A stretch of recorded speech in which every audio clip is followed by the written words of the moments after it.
A capital loss carryover allows taxpayers to capture losses from one period and use them in a future income tax period.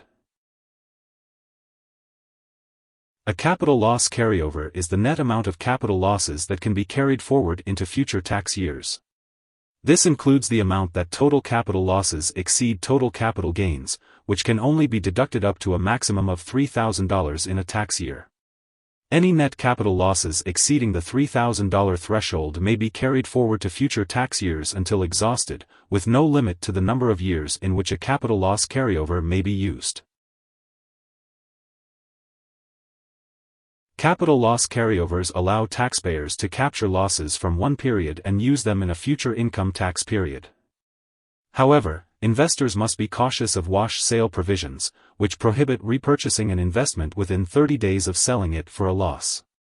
Tax loss harvesting provides a means of improving the after-tax return on taxable investments by selling securities at a loss and using those losses to offset taxes from gains from other investments and income.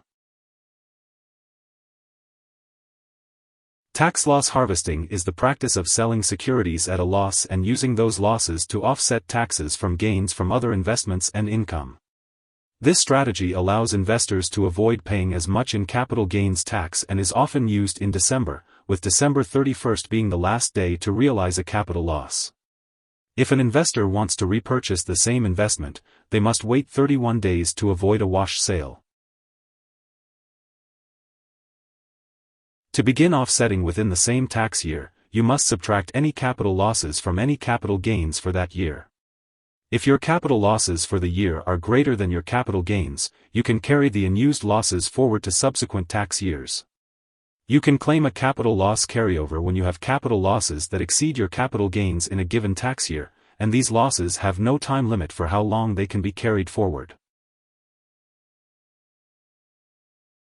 To claim a capital loss carryover, you first need to determine the carryover amount by figuring out the entire amount of capital losses from prior tax years that you are eligible to carry forward. Record your capital gains and losses in your current year tax return, and keep accurate records and documentation of your capital losses and carryovers. The IRS provides a worksheet or form within the Schedule D instructions to help with these calculations. The IRS provides a worksheet or form within the Schedule D instructions that helps you calculate and document the amount of capital loss that you can carry over from one tax year to the next. This worksheet typically involves calculations based on the specific details of your capital gains and losses and any applicable limitations or adjustments. An example of a capital loss carryover is when an investor decides to sell stock in order to realize a loss, then uses that loss to offset capital gains taxes for that year. In this example, any excess capital losses can be used to offset future gains and ordinary income, and losses can be carried forward into future years until exhausted. To calculate a capital loss carryover, subtract your capital gains from your capital losses in a tax year. If losses exceed gains, the excess amount is the carryover. Then, in subsequent years, reduce this balance by the amount of the carryover loss used to offset the capital gains or ordinary income for that specific year. Capital losses can be carried forward indefinitely until fully utilized or exhausted, with no expiration date for capital loss carryovers.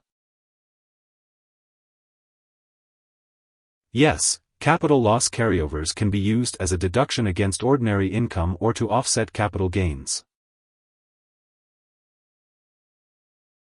Yes, capital losses from one asset class can be used to offset capital gains from another asset class, helping to reduce overall tax liability. If you skip a year of filing taxes, your capital loss carryovers remain available for future use and can be utilized in subsequent tax years as long as you properly report the carryover on the appropriate tax return. A capital loss carryover allows for the offset of capital gains or deduction against ordinary income in future tax years with unused capital losses from previous years. Taxpayers can utilize the losses in subsequent years, reducing their taxable income and potentially lowering their overall tax liability. Here are 5 key takeaways. 1. Capital losses that exceed capital gains in a year may be used to offset capital gains or as a deduction against ordinary income up to $3,000 in any one tax year. 2. Net capital losses in excess of $3,000 can be carried forward indefinitely until the amount is exhausted. 3. Due to the wash sale IRS rule, investors need to be careful not to repurchase any stock sold for a loss within 30 days, or the capital loss does not qualify for the beneficial tax treatment. 4. Capital loss carryovers give taxpayers flexibility as to when to use them to benefit from losses. 5. Capital losses are reported on Schedule D.